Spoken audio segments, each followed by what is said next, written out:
Shalom saudara terkasih dalam nama Tuhan Yesus, kembali lagi bersama saya di channel Ruang Diskusi. Video kali ini saya ingin menampilkan satu video yang sangat mengejutkan di mana saudara semuanya belum pernah tahu. Sebelum kita memulai video ini, jangan lupa dibantu like, subscribe, dan share supaya video ini dapat direkomendasikan oleh pihak YouTube. Seperti apa nanti ceritanya? Mari kita saksikan video berikut. Hari ini kita main agak jauhan ya, sesekali kita main di luar China. Hari ini kita mampir ke Korea Utara. Tahun 2023 dunia dikejutkan oleh laporan dari Departemen Luar Negeri Amerika Serikat yang mengatakan bayi 2 tahun di Korea Utara divonis hukuman penjara seumur hidup. Kenapa? Si bayi salah apa? Si bayinya nggak salah, orang tuanya yang salah. Karena orang tuanya punya Alkitab. Yes, Alkitab. Bukan senjata, bukan bom waktu, bukan rundown kudeta, hanya kitab suci. Tapi cukup untuk ngebikin satu keluarga di Korea Utara itu masuk penjara. Intan ngebikin video ini itu buat pengetahuannya teman-teman ya. Siapa tahu. Dan Intan yakin ada di antara yang nonton video ini yang suka petualangan ekstrim, yang suka ke negara-negara yang aneh-aneh. Biasanya orang tuh sukanya ke China, Paris, travelingnya ke sana, iya kan? Pasti ada dari yang nonton ini suka ke Afrika, atau mungkin kepengen berlibur ke Korea Utara. Hati-hati guys, di Korea Utara ini bisa pergi, nanti nggak bisa kembali. Takutnya kayak gitu, makanya tak kasih tahu hal ini. Saya bantu terjemahkan ya. Umat Kristen yang tertangkap membawa Alkitab di Korea Utara menghadapi hukuman mati dan keluarga mereka, termasuk anak-anak dijebloskan ke penjara seumur hidup menurut laporan baru. Oke, next. Korea Utara kembali menegaskan otoritasnya setelah berita tentang anak berusia 2 tahun yang dipenjara karena orang tuanya ketahuan membawa Alkitab. Wah, sadis nih. Kepemilikan Alkitab menyebabkan balita dan orang tua di Korea Utara dipenjara seumur hidup. Balita di Korea Utara dihukum penjara seumur hidup setelah orang tuanya ketahuan membawa Alkitab. Wah, sadis sekali ya. Mari kita lanjutkan. Pengen tahu juga nih ceritanya. Pada tahun 2009 ada kejadian di Korea Utara. Satu keluarga punya kitab suci, punya Alkitab. Yang mana satu buku ini mengantarkan sekeluarga ke penjara. Ya gimana lagi, Korea Utara itu negeri paling paranoid di dunia. Dan penjaranya bukan penjara biasa, itu versi neraka di dunia. Penghuni-penghuninya itu diperlakukan tidak manusiawi hanya karena dia beragama Kristen. Jangankan manusia guys, nyamuk aja nggak betah tinggal di sana. Kamu pikir si bayi bakal dipulangkan karena dia masih pakai popok? Enggak sayang, hukuman untuk si bayi 2 tahun penjara seumur hidup. Jadi si bayi ini di usia ke-3 tahun dan seterusnya bakal merayakan bareng sipir penjara. Lucunya ya guys ya, maling ayam di Korea Utara itu diperlakukan lebih baik daripada tahanan Kristen. Kejadian ini tahun 2009, tapi baru saja viral karena baru aja ketahuan laporannya dari Departemen Amerika Serikat. Kenapa bisa segila itu? Emangnya salah apa sih orang Kristen? Apa gara-gara orang Kristen keseringan nyanyi haleluya? Oke, karena ini video pertama Intan yang ngebahas tentang Korea Utara ya maksudnya, bukan Korea yang ada opa-opanya itu. Yuk kita kulik dulu sedikit fakta tentang negara ini. Korea itu ya gitu deh, sebuah negara dengan sistem pemerintahan yang sangat tertutup. Pemimpinnya dipuja-puja bagaikan dewa, bukan cuma dihormati tapi diperlakukan kayak kombinasi dewa plus presiden plus boyband, 3 in 1, satu paket. Dan kalau kamu ngelakuin sedikit saja yang dianggap nyeleneh dari aturan negara, kamu bisa dicap pengkhianat. Serius ini. Dan salah satu kebijakan yang paling serem di Korea Utara namanya adalah Yeonjwa-J. Maaf ya kalau salah ucap, Intan tidak bisa bahasa Korea.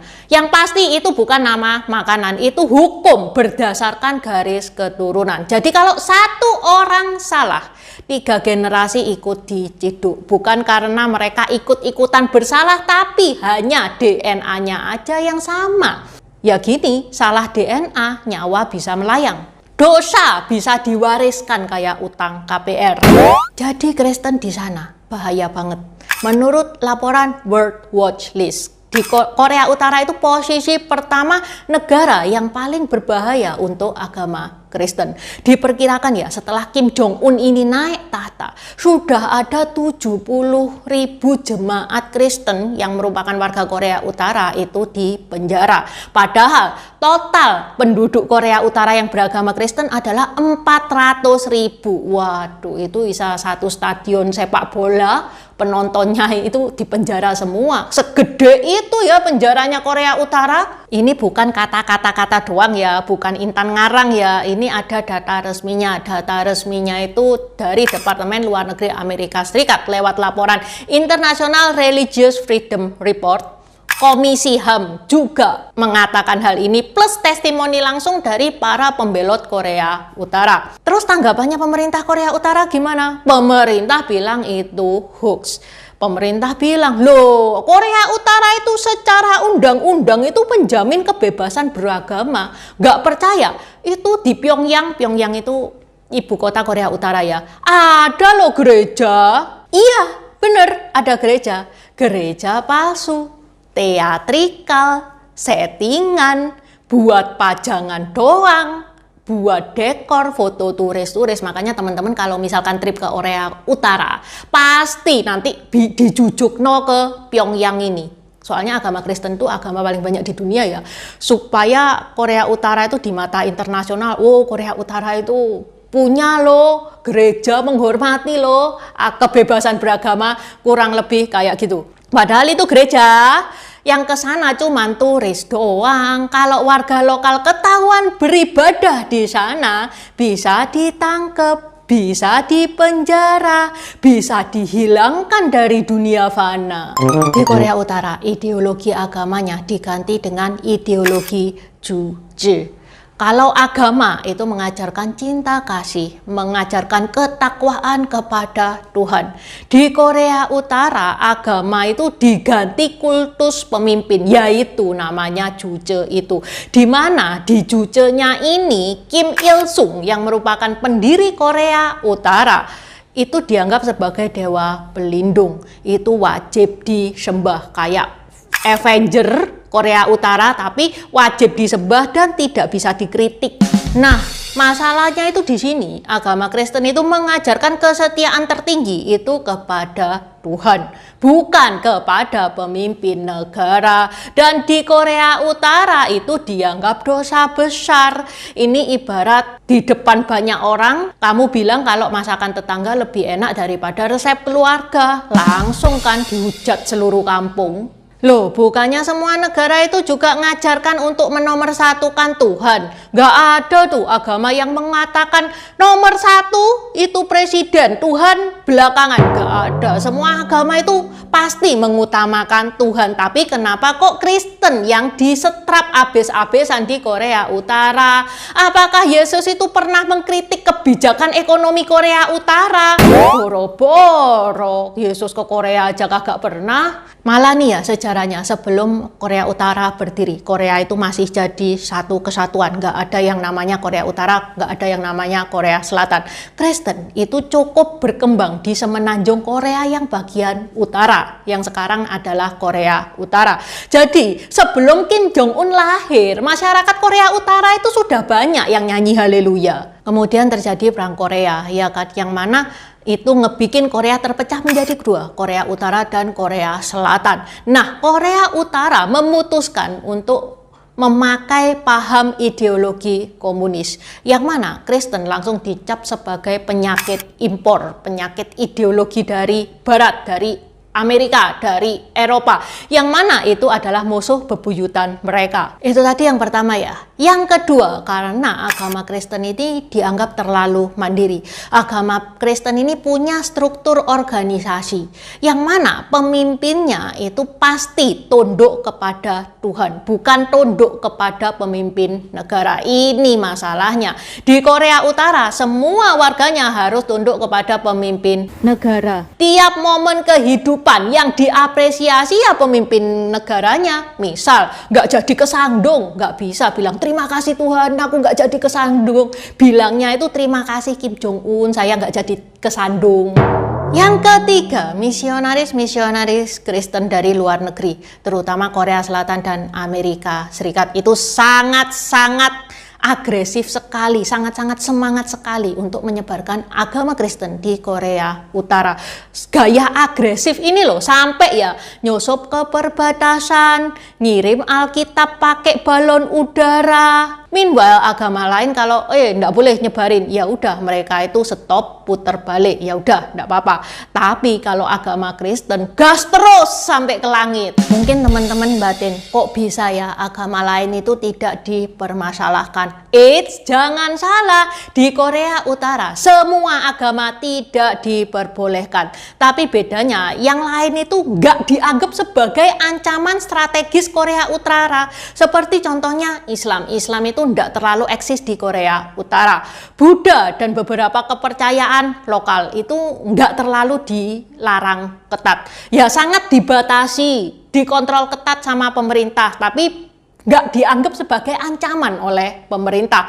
Boleh ada sebagai simbol budaya, tapi ya tetap aja ibadah kebaktian itu mustahil untuk dilakukan. Ini untuk pencitraan doang, untuk pajangan doang. Di depan turis-turis supaya kelihatan, oh Korea Utara itu ada loh yang beragama Buddha, ada beragama ini itu. Supaya kelihatan open-minded di depan para turis. Tapi nggak boleh, ibadah beneran nggak boleh. Kesimpulannya bagi Korea Utara, agama Kristen itu bukan cuman ajaran, tapi ibaratnya dia itu bom waktu ya, yang bisa meruntuhkan kultus keluarga Kim. Di mata mereka, satu Alkitab itu bisa lebih berbahaya daripada 1000 peluru. Oke, sampai di sini. Sebentar tadi kita telah mendengarkan seperti apa penjelasannya. Ternyata selama ini kita belum pernah tahu tentang hal ini. Saya pernah mendengarkan dari seorang pendeta mengatakan bahwa memang hal ini benar, karena di Korea Selatan itu orang Kristen itu selalu dianiaya, ditangkap dan penjara. Bahkan kalau ada terlihat Alkitab dipegang, itu orang harus ditangkap dan Alkitabnya dibakar.